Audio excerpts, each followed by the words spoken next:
नमस्कार दोस्तों, स्वागत है हमारे चैनल में।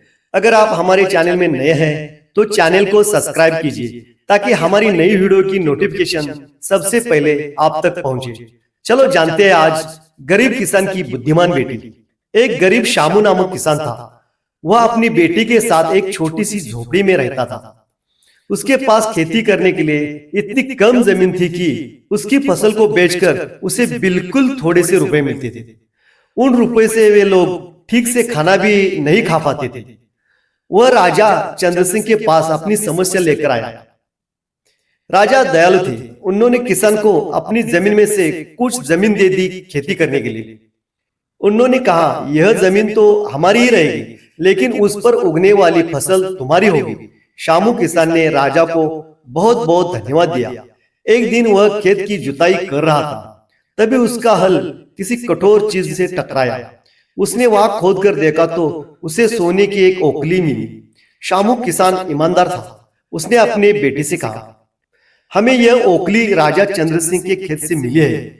जिसकी जमीन है उसकी यह ओखली भी है, इसलिए हमको इसे राजा को लौट देना चाहिए। किसान की बेटी बोली, नहीं पिताजी, आप ऐसे मत कीजिए। आपको सिर्फ ओखली मिली है। यदि राजा ने आपसे इसकी सोने की मुसल भी मांगी तो आप क्या करेंगे? आप इस ओखली को अपने ही पास रखिए। लेकिन शामू किसान भोला था। शामू को यह बात ठीक नहीं लगी।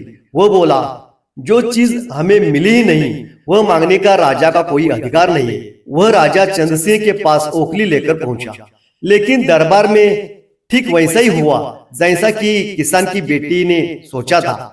राजा ने सोचा कि किसान ने लालचवश मुसल अपने पास रख लिए। किसान बेचारा सोने की मुसल कहां से लाकर देता। नतीजा यह हुआ कि शामू किसान को जेल में डाल दिया गया। जेल में न उसे ढंग से खाना मिलता था न पानी। शामू किसान को ऐसी गलती की सजा दी गई थी जो उसने की ही नहीं थी। वह खाए पिए बिना निढाल हो गया। लेटे लेटे वह रोता रहता था और कहता था, बेटी की बात मानी होती, काश मैंने बेटी की बात मानी होती।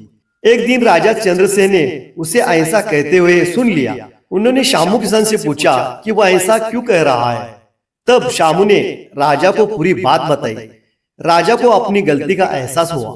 शामू किसान को तुरंत छोड़ दिया गया। किसान की बेटी को राजा चंद्रसेन ने दरबार में बुलाया।